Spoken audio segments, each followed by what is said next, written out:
யாழ்ப்பாணம் செம்மணி சிந்துவாத்தி மனித புதைக்குழி வழக்கு நீதவான் எஸ் லெனின்குமார் முன்னிலையில் இன்று விசாரணைக்கு எடுத்துக் கொள்ளப்பட்டது. இதன்போது அகழ்வு பணிகளை மீளவும் ஆரம்பிப்பது தொடர்பில் கலந்துரையாடப்பட்டது.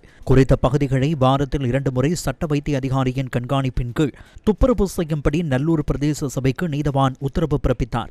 டிட்வா புயல் மற்றும் அதன் பின்னர் ஏற்பட்ட அனர்த்தங்களினாலும் ஏற்படும் பாதிப்புகளை குறைக்கும் வகையில் தற்காலிகமாக அமைக்கப்பட்டிருந்த கொட்டகைகளை அகற்றி பலமான கொட்டகைகளை மீளவும் அமைக்குமாறு நல்லூர் பிரதேச சபைக்கு நீதவான் கட்டளையிட்டார்.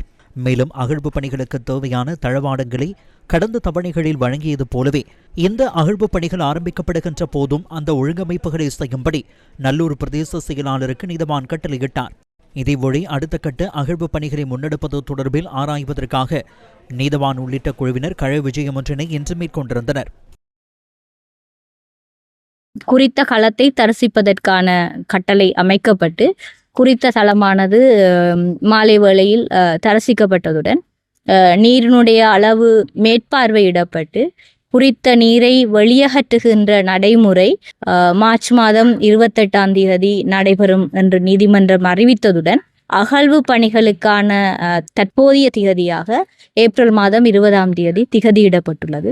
அதேவேளை அகழ்வு பணிகள் தொடர்பான ஆயத்தக்கட்ட நடவடிக்கைகள் தொடர்பான கலந்துரையாடலுக்கு ஏப்ரல் மாதம் 8ஆம் தேதி வழக்கு திறந்த நீதிமன்றத்தில் அழைக்கப்படும். பாதீடு ஒதுக்கீடு சம்பந்தமாகவும் அது தொடர்பான அனுமதி தொடர்பாகவும் காணாமல் போன அலுவலகம் மற்றும் சட்ட வைத்திய அதிகாரி அவர்களை பின்தொடர்ந்து கண்காணிப்பு செய்து அது தொடர்பாக நீதிமன்றத்துக்கு அறிக்கையிடுமாறு சொல்லப்பட்டது.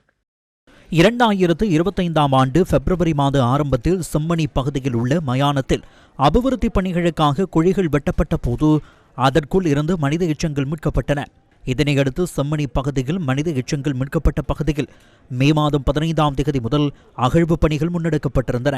யாழ்ப்பாணம் செம்மணி பகுதியில் மனித எச்சங்கள் மீட்கப்பட்ட பகுதியை ஐக்கிய நாடுகள் மனித உரிமைகள் பேரவையின் ஆணையாளர் வால்கர் டக்கர் உள்ளிட்ட குழுவினர் கடந்த வருடம் ஜூன் மாதம் 25ஆம் தேதி நேரில் சென்று பார்வையிட்டனர். செம்மணி மனித புதைக்குழியின் 2ஆம் கட்ட அகழ்வு பணிகள் கடந்த வருடம் ஜூன் மாதம் 26ஆம் தேதி மீளவும் ஆரம்பிக்கப்பட்டு ஜூலை மாதம் 10ஆம் தேதி வரை முன்னெடுக்கப்பட்டிருந்ததுடன் அதில் 37 மனித எச்சங்கள் மீட்கப்பட்டன. இதனையடுத்து 2ஆம் கட்டத்தின் தொடர்ச்சி கடந்த ஜூலை மாதம் 21ஆம் தேதி முதல் ஆகஸ்ட் மாதம் 6ஆம் தேதி வரை முன்னெடுக்கப்பட்டு 141 மனித எச்சங்கள் அகழ்ந்தெடுக்கப்பட்டன. அதனுடைய தொடர்ச்சியாக அகழ்வு பணிகள் ஆகஸ்ட் மாதம் 25ஆம் தேதி ஆரம்பிக்கப்பட்டு செப்டம்பர் 6ஆம் தேதி வரையில் முன்னெடுக்கப்பட்டிருந்ததுடன் 240 மனித எச்சங்கள் அடையாளப்படுத்தப்பட்டு முழுமையாக 239 மனித எச்சங்கள் அகழ்ந்தெடுக்கப்பட்டன.